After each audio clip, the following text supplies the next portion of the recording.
Assalamualaikum warahmatullahi wabarakatuh. Warganet yang berbahagia, kita bersyukur hidup di Indonesia sebagai negara yang merdeka, sebagai tanah air kita. Mari cintai tanah air kita ini agar kita bisa melaksanakan perintah Allah dengan sebaik-baiknya. Orang harus paham ini.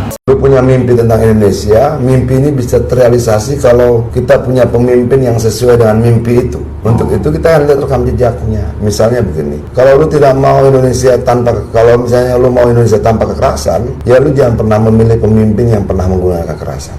Kalau lu misalnya mau Indonesia tanpa pelanggaran HAM, ya lu jangan memilih pemimpin yang pernah melakukan pelanggaran HAM. Kalau lu misalnya mau Indonesia yang tidak diskriminatif, ya lu jangan memilih pemimpin yang pernah melakukan diskriminasi atas nama apapun, atas nama warna kulit, ras, etnis, identitas dan sebagainya. Ya sederhana. Nah, menurut gua semua media massa, semua kaum terdidik harus membantu rakyat. PDI Perjuangan menanti Partai Golkar resmi bergabung mendukung Ganjar Pranowo dalam Pilpres 2024. Sementara itu, Partai Golkar menyebut telah mendapat titik temu dengan PDIP usai pertemuan kedua pimpinan parpol.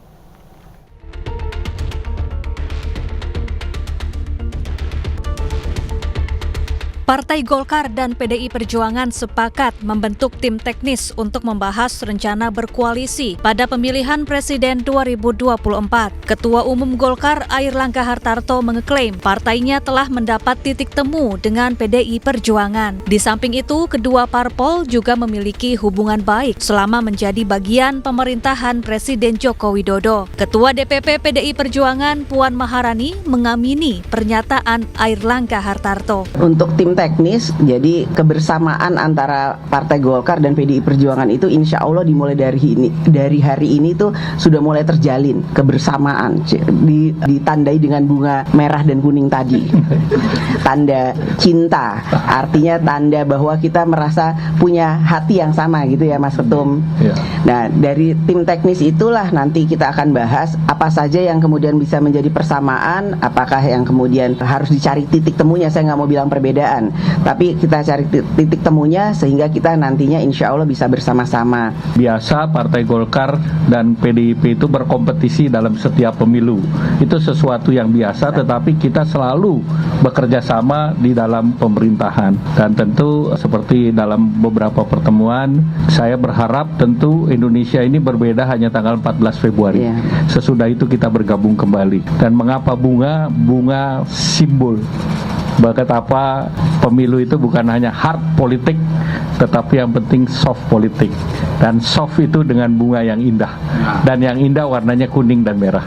Sebelumnya dalam satu hari, Ketua DPP PDIP Puan Maharani bergerak cepat menemui dua pimpinan parpol, yakni Partai Golkar dan Partai Kebangkitan Bangsa. Puan seolah menggoda kedua parpol untuk segera bergabung mendukung Ganjar Pranowo sebagai calon presiden di pemilu 2024. Meski PDIP merupakan satu-satunya parpol yang mampu mengusung pasangan capres dan cawapres sendiri, tidak dapat dipungkiri PDIP membutuhkan dukungan politik dan kerjasama dengan sejumlah parpol lainnya. Sementara sebelumnya Partai Golkar tergabung dalam Koalisi Indonesia Bersatu bersama Partai Amanat Nasional dan Partai Persatuan Pembangunan. Namun belum juga menentukan bakal calon presiden, koalisi ini retak lantaran P3 berputar haluan dan merapat bersama PDIP untuk mendukung pencapresan Ganjar Pranowo. Hingga kini baru PDI Perjuangan, P3 dan Partai Perindo yang secara resmi menyatakan dukungannya terhadap Ganjar. Sementara itu, bakal calon presiden Ganjar Pranowo bertemu dengan ratusan purnawirawan TNI Polri yang bergabung dalam relawan Gapura Nusantara. Pertemuan tersebut membahas pertahanan dan keamanan Republik Indonesia. Bakal calon presiden Ganjar Pranowo menghadiri pertemuan bertajuk Ngopi Bareng Ganjar yang diikuti ratusan purnawirawan TNI Polri di kawasan Jakarta Utara pada Minggu siang. Dalam pertemuan tertutup itu membahas tentang pertahanan dan keamanan Republik Indonesia. Sejumlah pejabat Purnawirawan TNI hadir dalam kegiatan ini termasuk mantan Panglima TNI Jenderal Purnawirawan Andika Perkasa. Ya, hari ini ada Purnawirawan TNI Polri memberikan dukungan saya menyampaikan terima kasih ya. Tapi konten yang kita bicarakan adalah saya mencoba mendengarkan dan minta masukan dari TNI Polri terkait dengan soal pertahanan, soal keamanan, dan beliau tadi menyampaikan satu persatu dengan sangat bagus, bahkan saya diberikan dokumen, dan tentu saja ini yang nanti akan kita diskusikan lebih dalam agar dalam pengambilan kebijakan public policy dalam persoalan Hankam itu kita betul-betul clear. Karena dunia berubah dan posisi Indonesia sangat strategis, maka kita jangan sampai kalah. Dalam pertemuan itu, Ganjar mengaku mendapat banyak masukan seputar alutsista, kesiapan SDM, serta kondisi Hankam yang dijadikan bahan diskusi untuk menerapkan kebijakan ke depan. Suka membaca dan berdiskusi ini merupakan hal yang paling diingat dari sosok Ganjar Pranowo, orang nomor 1 di Jawa Tengah ini. Bahkan sebagai baca pres Partai Perindo, Ganjar diharapkan dapat menyelesaikan beragam perselisihan yang terjadi di Indonesia kini.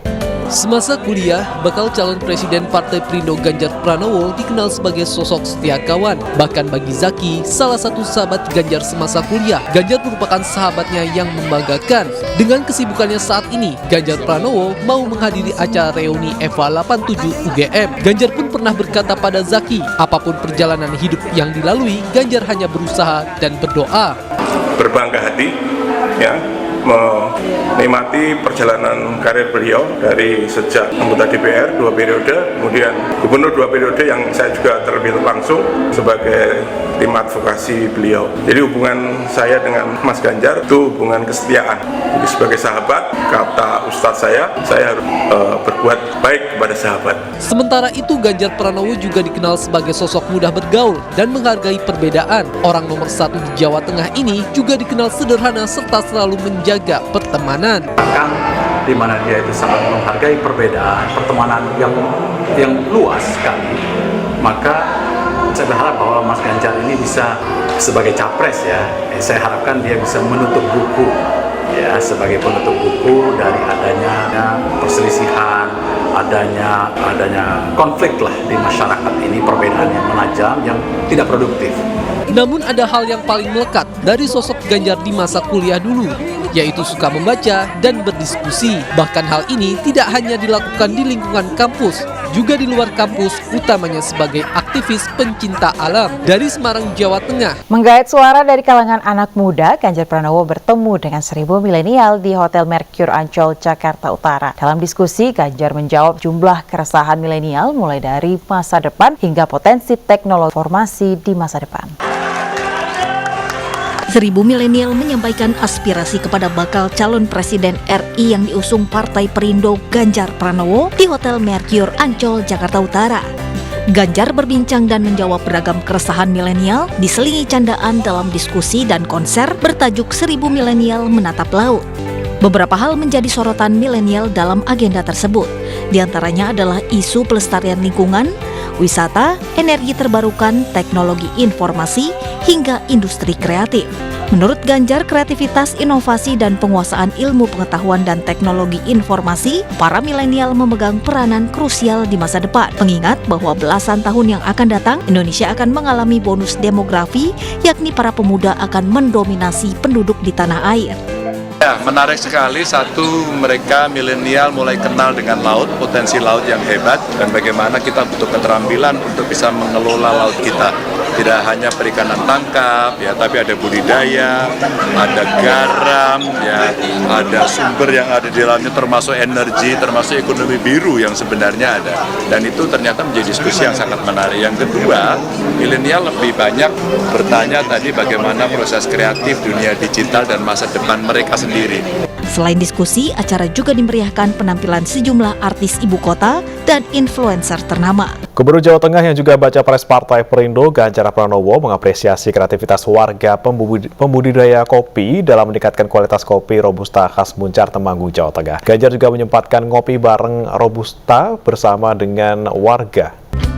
Usai meresmikan Masjid Al-Muttaqin di Desa Muncar, Temanggung, Gubernur Jawa Tengah Ganjar Pranowo menyempatkan diri menikmati kopi khas Muncar bersama warga. Kebiasaan Ganjar ini sekaligus untuk mendengar aspirasi warga. Baca Pres Partai Perindo ini juga mengapresiasi warga yang sudah mulai kreatif mengemas produk kopi mereka dengan sangat rapi dan sesuai standar produk kopi kemasan. Saya senang karena banyak anak-anak muda yang sangat kreatif, packagingnya bagus, terus kemudian isi dari packagingnya bagus, jadi ingredientnya diberikan, IRT-nya ada, halalnya terdaftar, tinggal kemudian kita dorong bagaimana cara menjual. Sementara ini sudah sampai Jakarta ya, sampai ini kalau bagus, kemudian didampingi produk kopinya ini, maka sebenarnya ini bisa sampai ke ekspor. Kopi Muncar sendiri telah dikenal dan sering menjadi juara di berbagai festival kopi nasional. Selain kopi, Kabupaten Temanggung juga dikenal sebagai daerah penghasil tembakau terbaik di dunia. Ketua DPW Partai Perindo Bangka Belitung bersama beberapa pimpinan partai politik tingkat provinsi meresmikan sekretariat bersama pemenangan Ganjar Pranowo Presiden 2024 di Pangkal Pinang, Kepulauan Bangka Belitung. Sekretariat bersama itu menjadi peresmian komitmen parpol pendukung untuk menggerakkan mesin partai dari tingkat bawah memenangkan bakal calon Presiden Ganjar Pranowo. Dengan semangat kebersamaan memenangkan bakal calon Presiden Ganjar Pranowo di Bangka Belitung, Ketua DPW Partai Perindo Bangka Belitung bersama beberapa pimpinan partai politik tingkat provinsi meresmikan sekretariat bersama pemenangan Ganjar Pranowo Presiden 2024. Semua elemen sepakat memenangkan Ganjar sebagai Presiden dengan menggerakkan seluruh pendukung di Provinsi Kepulauan Bangka Belitung. Jadi Perindo memang nanti akan memanggil para ketua DPD se-Bangka Belitung ini untuk bersatu memenangkan Ganjar Pranowo. Jadi konsolidasi internal akan dilakukan untuk memenangkan Pak Ganjar Pranowo sebagai Presiden.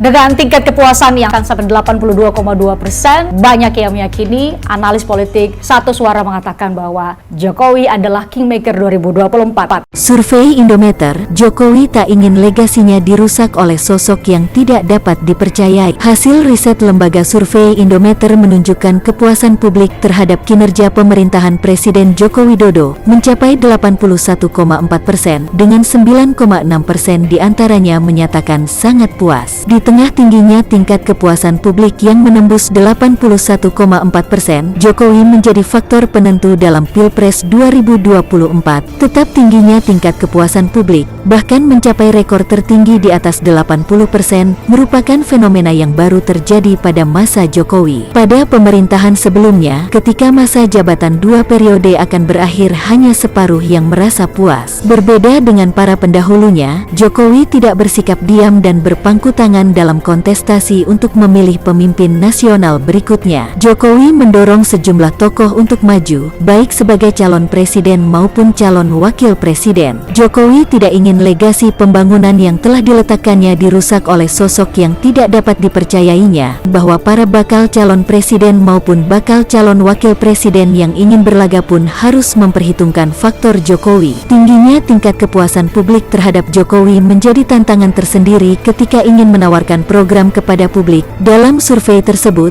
hanya 17,8% yang merasa tidak puas dengan kinerja Jokowi, dan diantaranya sebesar 1,0% yang menyatakan tidak puas sama sekali. Sisanya menjawab tidak tahu, tidak jawab sebanyak 0,8%. Survei Indometer dilakukan pada 5-10 Juni tahun 2023 terhadap 1.200 responden di seluruh provinsi di Indonesia yang dipilih secara acak bertingkat survei multi-stage random sampling. Margin of error survei sebesar kurang lebih 2,98% dan pada tingkat kepercayaan 95%.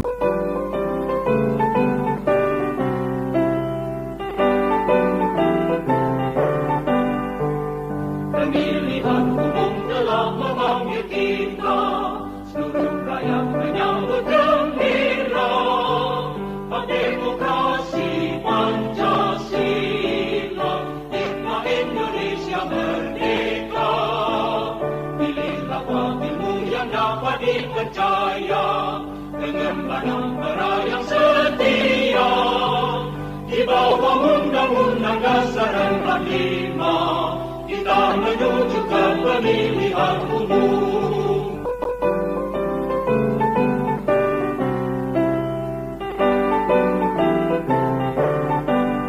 Semoga Allah senantiasa menuntun kita di jalan yang diridhoinya. Aku qouli hadza, astaghfirullah li wa lakum. Wassalamualaikum warahmatullahi wabarakatuh. Terima kasih.